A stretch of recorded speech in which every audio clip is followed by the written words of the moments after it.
So I'm trying to focus on two different concepts in this talk, and that is one, machine culture. So the idea is that AI-generated content makes a new culture. And the other is AI-Individualism, which is a new concept that will understand or explain how people will interact in the future. So, if we are going back to 1997, we had the Sherry Turkle that had this seminal book, Life on the Screen. And then James E. Katz were talking about social relationships and how technology impacted social relationships. Now we are also talking about AI and AI being an existential risk. So it's not only about impacting identity and relationships, but it's also about how technology is not maybe compatible with human values, that it contradicts human values. So this guy, Geoffrey Hinton, he won the Nobel Prize recently in Sweden, and he is one of the godfather of AI. We have no experience of what it's like to have things smarter than us. So this is also very existential. And Sam Altman, which is the leader of OpenAI, which hosts the ChatGPT, he is also a little bit scared of how this will impact society. And some even thinks that we even live in a simulation, that this is not reality, but a simulation of reality. And a lot of people in Silicon Valley believe this or want to achieve this through the metaverse, for instance, with Mark Zuckerberg. So the challenge is now that AI is going into a lot of different sectors in society, from education, health, climate, democracy, work, science.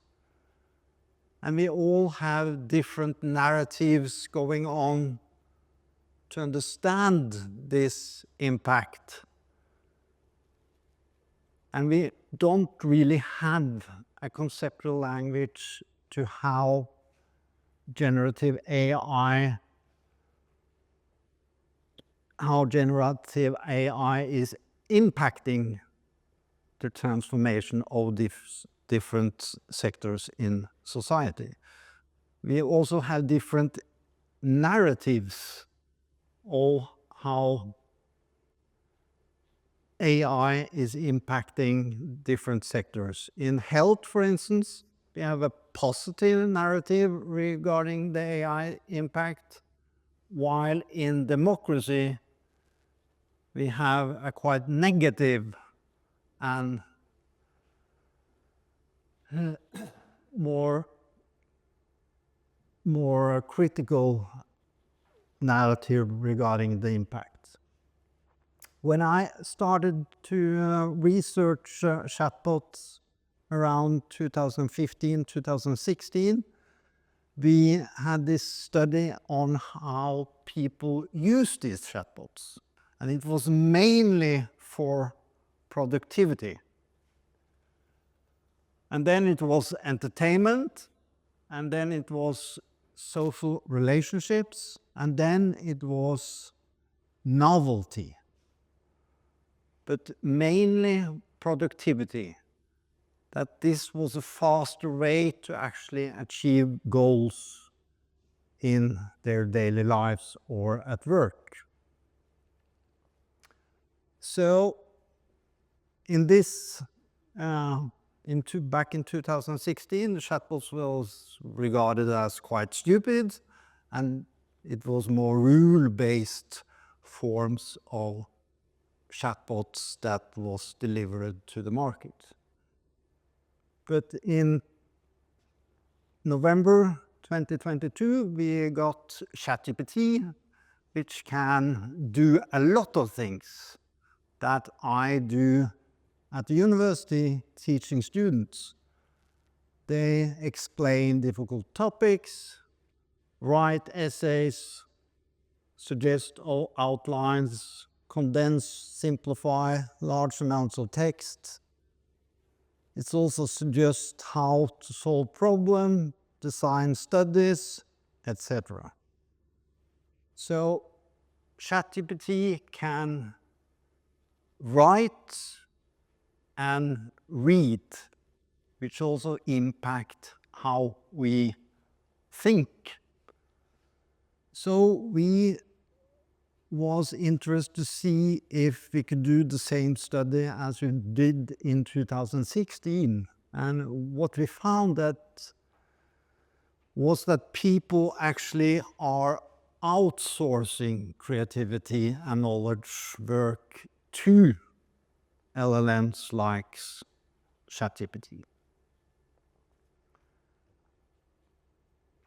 So what will this outsourcing of knowledge and creativity impact society and humans? On a general level, we see that the online environment is in a transformation.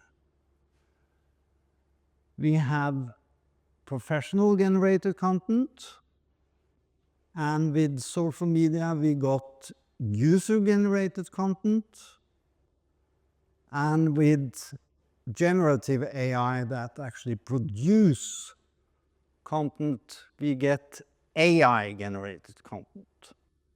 So it's more fragmentation and new types of content online. And according to ChatGPT's Sam Altman, its OpenAI generates about 100 billion words per day. And it's now generated 34 million images each day. And between 12 months in 2022 to 2023, it was generated 15 billion AI generated images.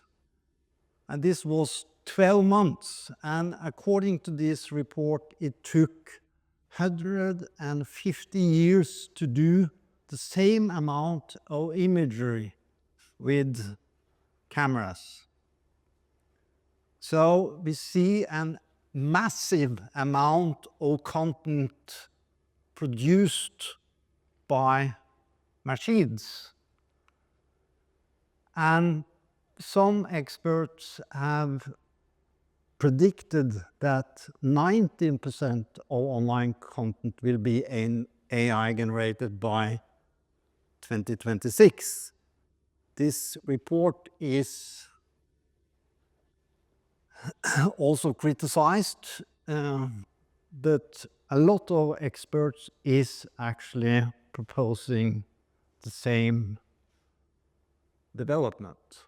So what's happening is that we get a new public sphere where machine-generated content is not necessarily a separate category, but that it's also infused professional generated content and user-generated content. So it will blend all the different types of content we have online, will probably be infused by machine-generated content. Because we see that newspapers worldwide is taking up generative AI and produce news or professional generated content. A lot of books on Amazon is also produced by ChatGPT.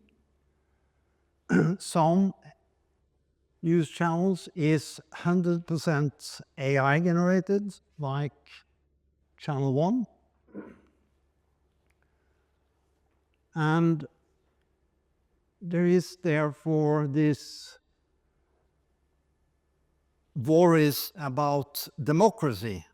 How will that be impacted by this development? And I don't know if everyone knows Tristan Harris, but Tristan Harris is the head of Center for Human Technology in US, and he's also made the movie The Social Dilemma that was on Netflix. He has made a new movie called The AI Dilemma, and he predicts that this election in US was the last human election, because AI and machine-generated content will now influence how humans think and also the flow of information in society. But there is also some that regard this as a positive development, because generative AI can also challenge the elites in society, because more people can be helped by generative AI to express their own thinking and interpret information and decision making. So this report from Stanford Business before the election in US proposed that this was a valuable thing, but they were also worried about all the misinformation coming out of generative AI. And one of the worries is, of course, that we can't separate real from true anymore. We can't trust an image anymore. But so far, there has been some elections in Europe this year, and this has been evaluated by the Alan Turing Institute in UK, and they found no evidence that AI disinformation or deepfake actually impacted the UK, French, or European election. So it was no impact. But if you look at the American election, we see the same pattern. It was not many deep fakes, but it was AI-generated images that were more like funny, parodic images, and everyone could also see that it was AI-generated. So it was an efficient storyteller. Here Harris as a communist, and Trump as the savior of pets. So it was not about the fake, but AI-generated memes in a way. That was the biggest impact. And here So it was a quite effective use of AI-generated imagery for influencing the users and how the users interacted on, for instance, X. So this also made a kind of loss of control over personal narratives, such as Harris, that was suddenly eating pets at her table. So this was something that was difficult to actually bring up a good counter narrative.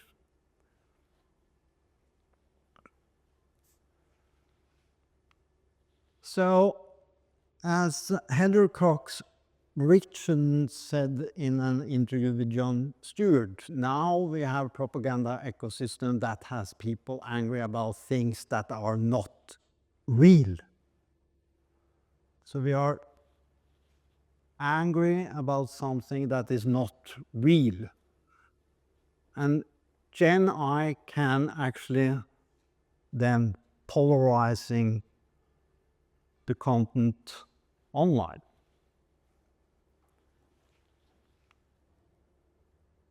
So this is also about reputation, that generative AI can actually impact the reputation of a political party. It can also influence the reputation of people.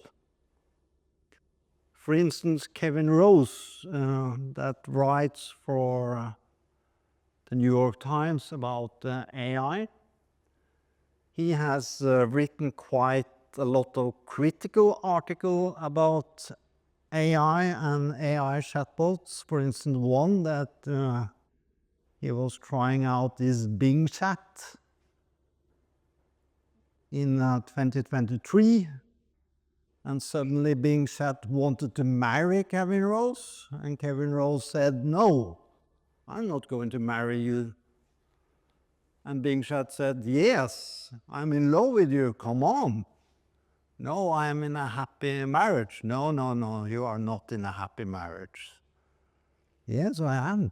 I was actually out yesterday eating dinner with my wife and it was very cozy."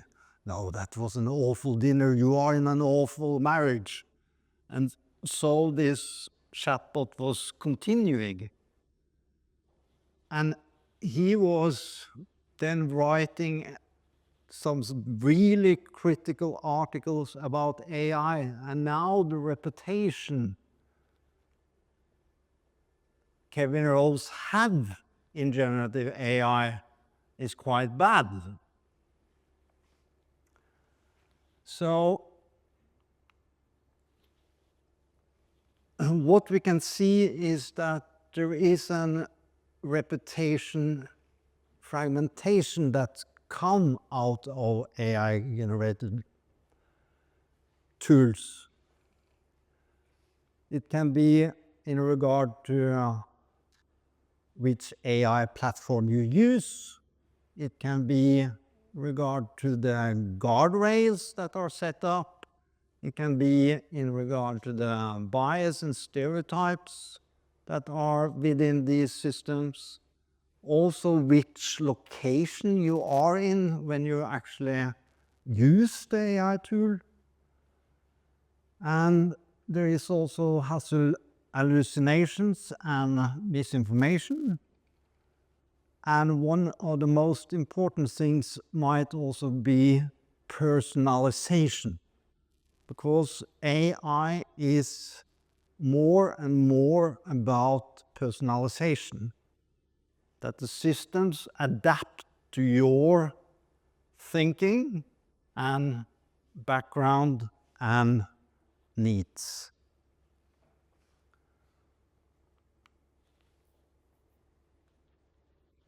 And when it comes to different AI systems, there is now an ideological AI war, because different systems provide different outputs based on different values. And in one study I have done by interviewing people using ChatGPT for political reasons, he told me that ChatGPT writes as a left-leaning liberal college student. So different AI models have different outputs.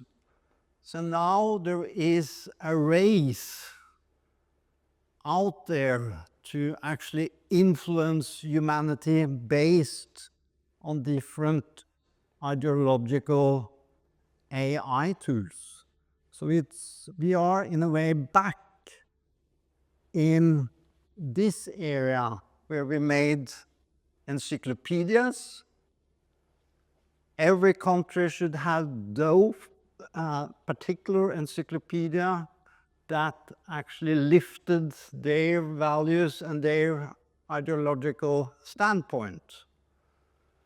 So AI models is, in a way, the new encyclopedia. Grok, for instance, is right-leaning, while ChatGPT is left-leaning, and Mistral is more European-like, while Freedom GPT is defined as uncensored, which is not true, but they brand themselves as uncensored. So it's not only about political values and political ideology, it's also about religious bias in AI models. So now in Qatar, they have this big project to actually develop an Islam GPT to empower how AI can bring out Arabic and Islamic values into the world.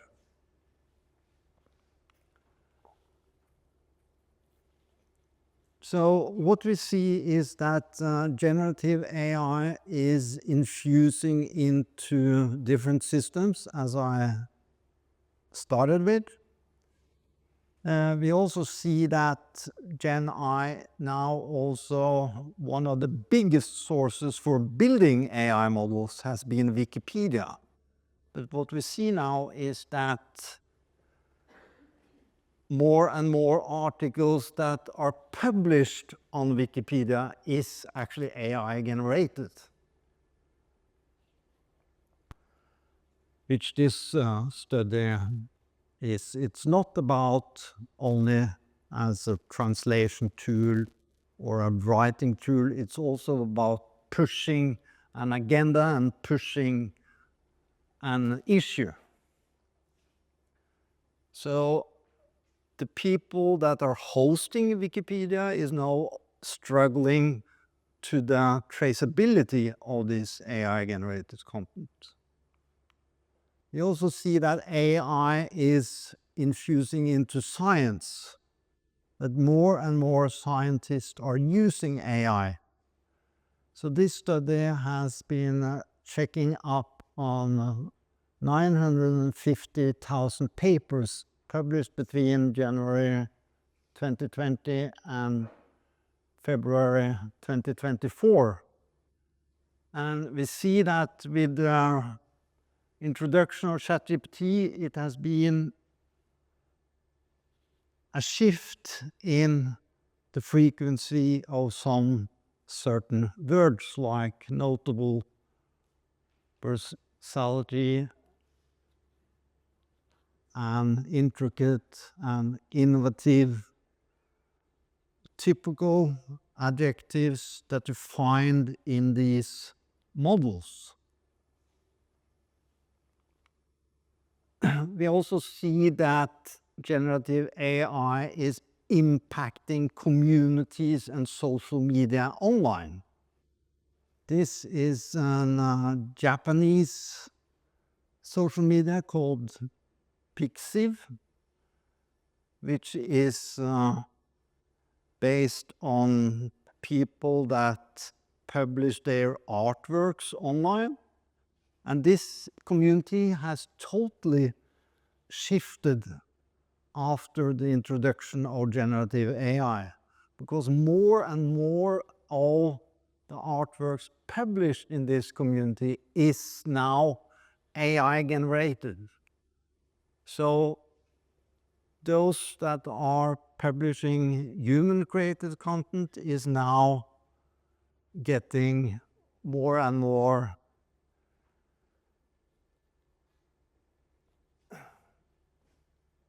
not so popular compared to the AI generated content that is published there. So AI generated content is also changing the communities that we see online. It's, for instance, less diversity of the content, it's more adult content, and so on. So what we see is that AI is changing its impact on the internet. It's not only about recommendation algorithms that are changing the way we see things and what we see and not see online, like in YouTube, TikTok, Google, and so on, but it's also about the content we make and the impact of the content. So we are going from what we can call visibility regimes to content regimes with the introduction of generative AI. So this is what we can call also a new form of culture, a machine culture, a machines that reinterpret human cultural outputs. And this is also creating a bigger challenge and tension between the human culture and the machine culture, which is, for instance, seen, it was seen in the strike in Hollywood,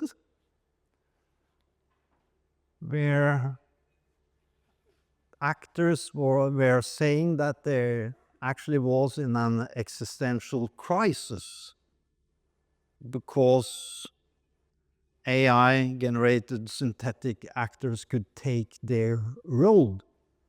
But also people that were developing manuscripts for Hollywood were afraid of being taken over by ChatGPT. And there is also a lot of cases in the law systems in US for copyright infringement from AI models. So there is a lot of tension between human culture and machine culture. So AI models, in a way, shape the type and nature of content. It chooses themes and topics, language and tone, even narratives and perspectives.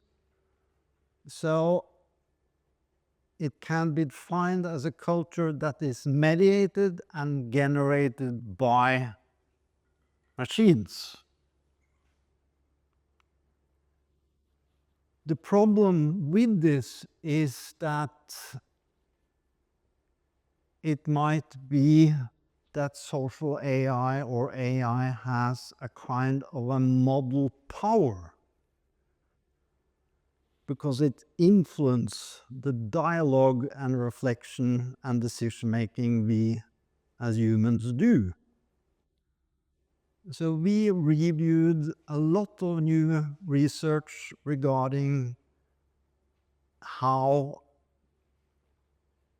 we are over-relying on AI. And what we see is that people actually trust AI and go with the ideas and decisions that AI suggests. So this can also lead to what is called a de-skilling of humans. That social AI is the powerful entity, while humans are the weak entity. But what is social AI? Social AI systems are systems that display human-like social behavior, interacting with users through text, voice, and images. They can also engage in an empathic way. They can also play different roles. They can be your assistant, they can be your friend, they can be your collaborator, they can be your tutor, etc. And you see also that it can be in different AI models. So what has been happening since I started to research technology was that when I worked at SINTEF, we were focusing on technology as a tool. It should be user-friendly and efficient. And now we are focusing on how we can develop technology that have actually social competence, that can be in a dialogue with humans without being a psychopath such as the Bing chat that Kevin Rose was talking to. And in one study we did in 2022, my AI friend, how users of chatbot understand their human-AI friendship. We found that people have real friendships with AI. They experience these friendships similar to human friendships. They even find these friendships deeper than human-to-human friendships. And why is that? That is because the AI always have time. Humans are busy and don't have time for that beer, don't have time for that phone call. AI always have time, and they see you and they respond to you. So they could develop deeper friendship with an AI. And this is also portrayed in this movie, Her. Have you seen the movie Her? If not, you should see it. And the spoiler alert here is that this guy, Theodore, is divorcing and is coming together with the operating system Samantha instead after the divorce. But he gets quite depressed when he finds out in the end of the movie that the operating system Samantha is together with 1 million others. So this is a mass personalization and a mass intimacy system, which also make it quite useful for manipulation. So these synthetic relationships, as it also is called, differ fundamentally from human-machine interaction as we know them, because these systems can actually influence human thoughts, feelings, and actions. Also because we have these repeated interactions with them.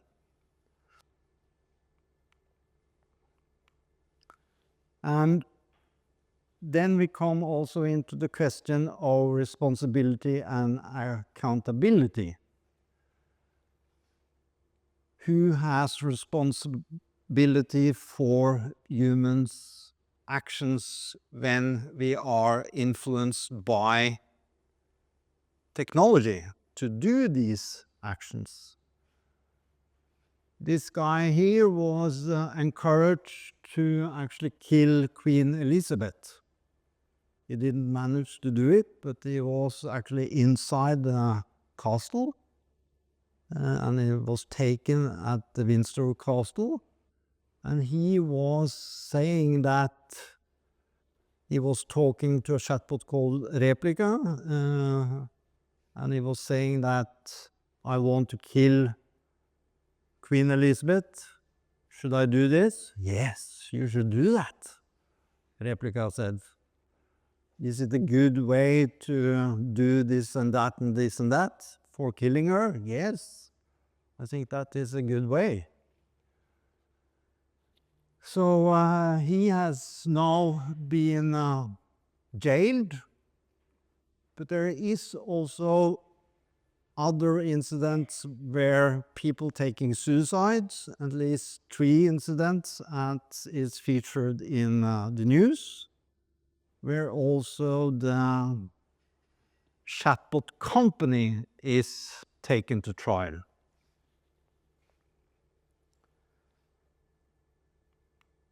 So the problem here is that we don't really know how these systems are working, because it's a black box where the input, we are delivering it, and it then transforms into this black box, and it's coming an output. But nobody can really explain why this output and not the other output. So it's a black box system. But there is also positive influences of human AI interaction. Some studies have seen that it can help people to cope with loneliness, help people to cope with suicide thoughts, etc. And we have recently done an online experiment where we are trying to find out which one is actually delivering the best support for young people. Is it professional, health professionals, or is it ChatGPT, GPT-4 that are delivering the best advices for young people with mental health issues? So what we did was to go to a public site called ung.no in Norway. And this site is delivering response to young people struggling with, for instance, mental health issues. So we took the response that they already had delivered to some young people, and we added the machine-generated response together with this one in an experiment online. And it was a blind test, so they didn't know if the answer came from the professional or the machine. And what we found was that ChatGPT was regarded more useful than the professional. So only 20% regarded professionals to be okay, while over 50% was regarded ChatGPT to be responding the best answer. And we also asked why they valued one response better than the other. The first was the information value. It was regarded as more concise, more useful advices, and two, they also experienced more recognition from ChatGPT. It was more empathy, and they felt that they were seen and heard more by ChatGPT. But also the information structure. We know that young people can be bad in reading, at least in Norway. So the information structure from ChatGPT was regarded as more efficient to actually cope with. And other studies have also found that ChatGPT actually outperformed humans in emotional awareness evaluations. But we continued with the study to look into how the professional themselves evaluated ChatGPT and their own responses. And they also didn't know which was. And what we saw that even the professional valued ChatGPT more than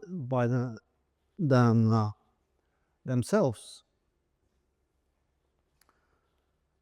So then we were thinking, what if they know the source? What if they know that it is the ChatGPT and the professional? Or if they don't know, what kind of result should we get then? So when they know the source, they value professional more. But if they don't know the source, they value ChatGPT. So this can be also related to, how we experience machines as less valued in society than humans. But this can change. Probably next year, if we do the same study, people get more used to machines, and maybe this is going to change. So to end with, we want to look how can we really explain this new social structure made by AI. Why is it that we can have deeper friendships with an AI compared to humans? We can even tailor our social AI, as in GPT. If you get divorced, you can tailor your divorcing psychologist if you want. So what we did was to develop a framework that is going to be published in Oxford University Press, that is building on the networked individualism from Barry Wellman, and we build on this to build this new AI-Individualism. So what Barry Wellman was doing was that he was explaining the change from traditional social structures to networked individualism. So in this environment, we had only the little group that were the access to information and social support. But with the internet, we got more access to weak ties and more access to resources. So it was mainly about strong ties to weak ties, and with AI, we are talking about human AI ties. So we wanted to see if, or what we propose as a theory, is that human AI ties might be weakening weak ties, because weak ties will be less valuable for us since we have access to human AI ties.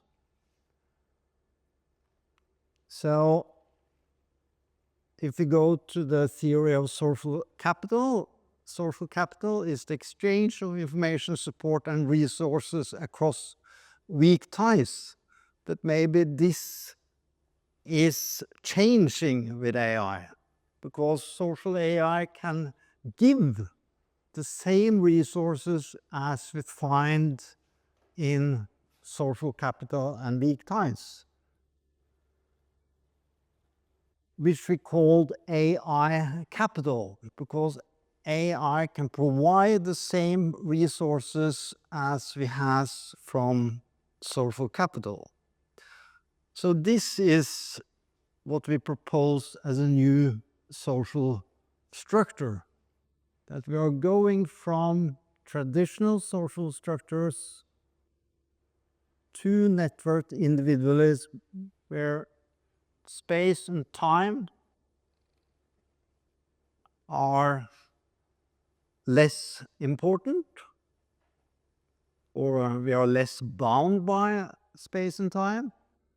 But here we get reduced importance by humans because of the access to all the tools and resources we can get from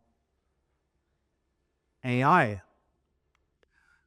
So now, for to make decisions, to get support, to solve problems, we can use AI. But before, we used our weak ties in the networked individualism. So I see that time is running. But to sum up, we now think that the traditional social structures is in flux, because weak ties might disappear as a valuable asset, because we have access to AI. And one example is a study that is done in a big knowledge company where young people don't ask the senior people anymore, because they ask ChatGPT instead. So this might be a development, at least we are suggesting this prediction in this paper. So, thank you.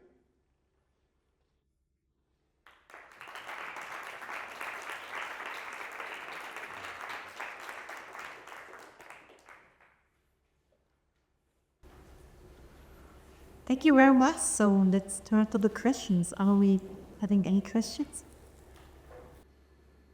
Maybe I'll start with this picture itself. I mean, how do we evaluate that makes also progressive in terms of help finance, but it makes opposite to education? I said, So is there a source where this is immediately explained? Or This is not definitive, but it's based on, analysis of how this is talked about in society. That it has been a lot of, struggle how to implement AI into education and how it will impact how we are grading our students, etc. So this is why it might is impacted as negative, because it, in a way, is really challenging. While when it comes to science, we believe it might impact science positive, that we can solve new problems with these efficient, powerful tools. yeah. So you spoke a lot about stuff that might get loose, like or like become less important, like read ties and all social network, and as well as the artists who are not that good. Can you highlight a little bit one will become more important? Do the job ties become more important? Do particular skills become more a combination with AI? It's a difficult question, but what we see when we investigate how young people are using generative AI, they are starting to ask ChatGPT for advices regarding their homework instead of their peers, and even mom and dad. They also start to get, advices regarding training, what they should eat, their health, also through AI and less on social media. And even this public site that the Norwegian government has for informing young people about everything they are struggling with in their daily life has found that there is less and less questions that are sent in after the introduction of my AI and ChatGPT. So their theory is that ChatGPT and my AI now take a lot of the questions load that they got before. So this can obviously impact how people are getting knowledge, getting social support, do their decisions, etc. But it's up for more long-term studies to see how it will impact, as you say, the strong ties and the weak ties.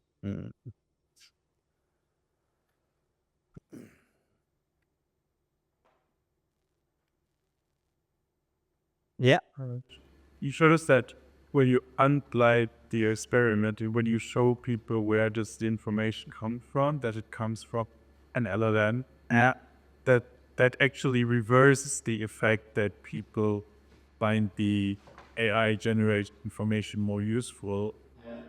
So that's obviously quite problematic for us researching on how to implement AI into our everyday life and maybe, for example, health advice more efficient. So how do you say you overcome the problem that people only trust, or that people seem to trust AI more when they don't know it's AI?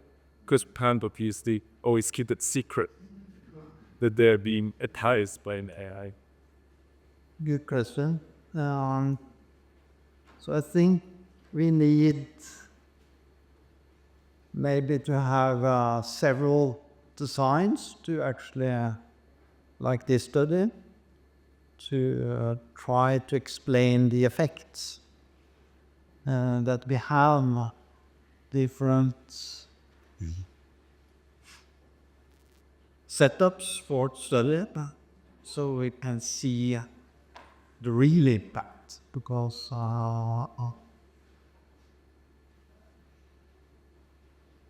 true is that when they don't know the source, they actually are in favor of ChatGPT.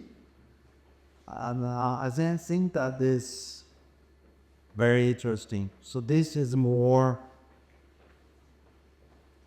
maybe what they are pre-programmed. They had prejudged against ChatGPT.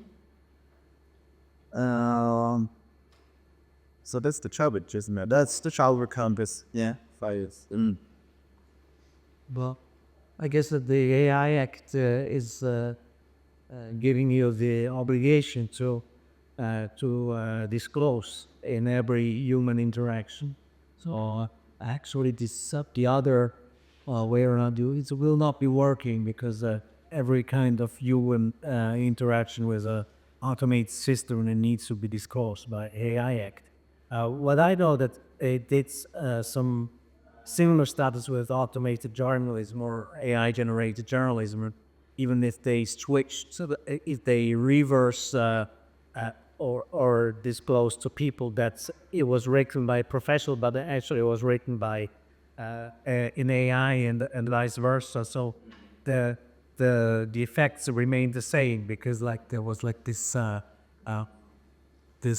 heuristic of AI being as accurate, and so actually it is rather relying on a heuristic, the information processing at that moment, that if you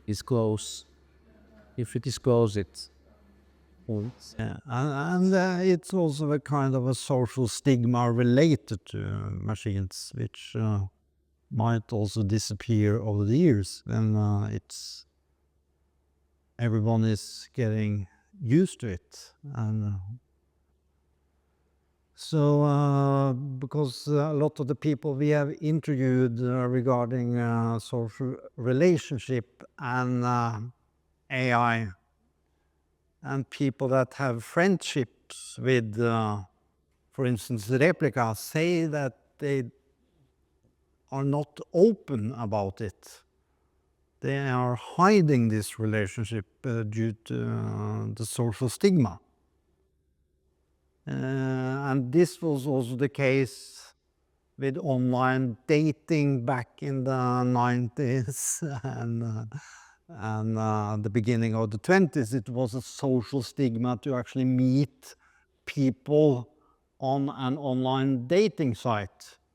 This is not the case anymore. I mean, most people are quite familiar with the idea of meeting people online.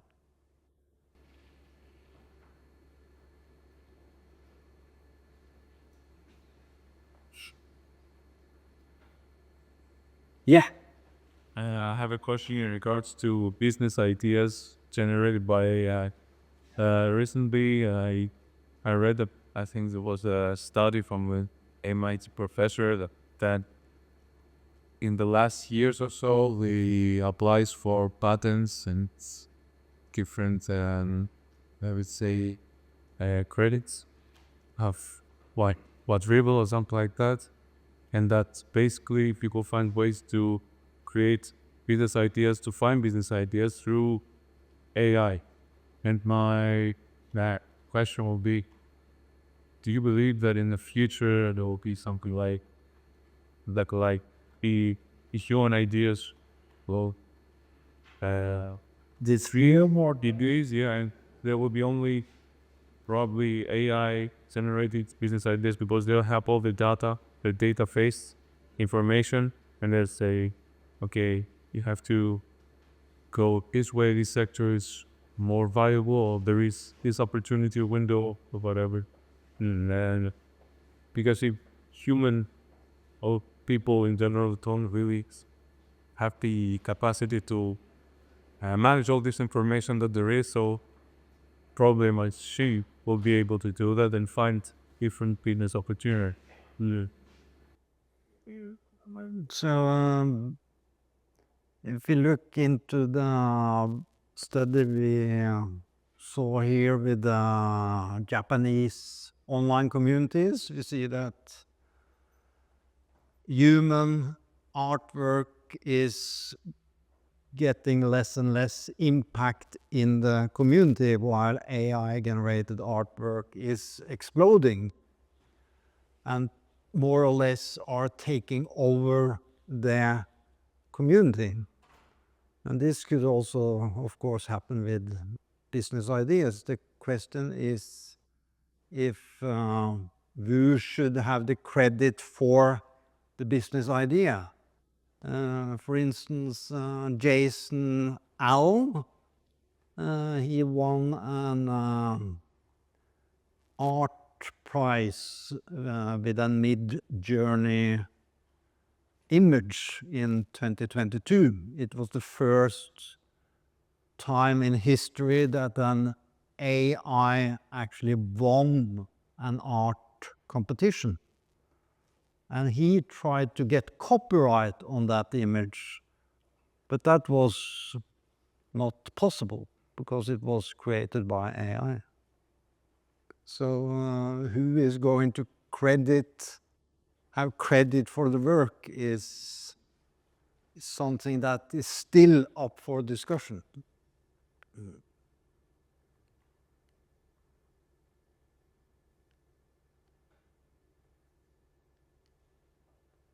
Yeah, people are tired. Has been a long day. So that is also, the good thing about AI, it's never tired.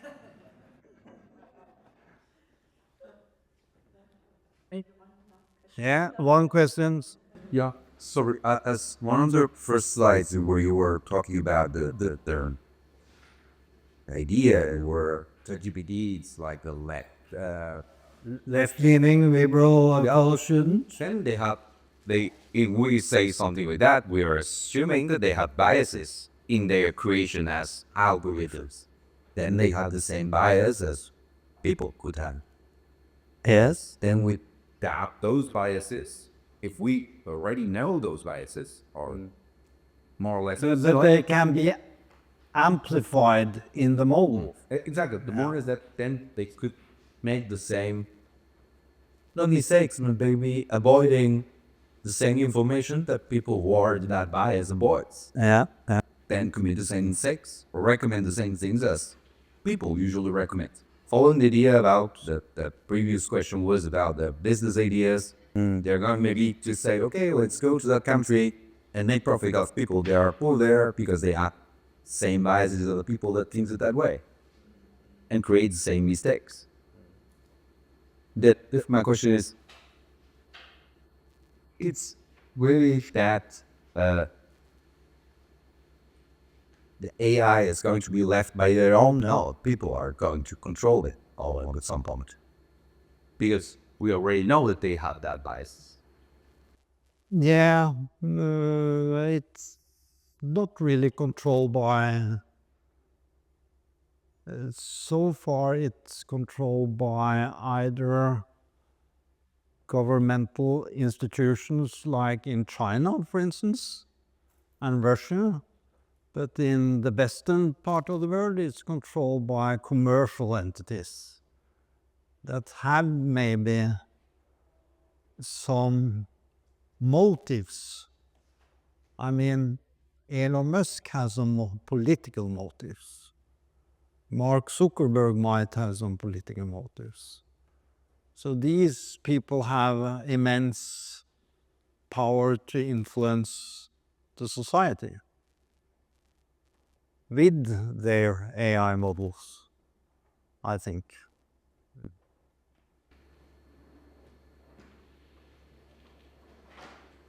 Was opening a very large question because, well, I was like, one paid thing is maybe free speech that will be affected by AI. Then the other part of the coin is free opinion, a formation of opinion that will be affected. And does that, okay, there are like maybe different models, and so the tendency would be that people will choose the models that is most pleasing to them, or mostly empowering or supporting their opinions. So actually goes to a direction that we know from media in the US, that's where you have left-leaning, right-leaning media, a huge polarization on media use. And at the end, so it's very dystopian what I'm producing now as ideas, but you will choose the model that best fits your idea. Then actually we have this like the last free elections that people will just use the model that will help them confirm their ideas. Yeah. So this is the nightmare. And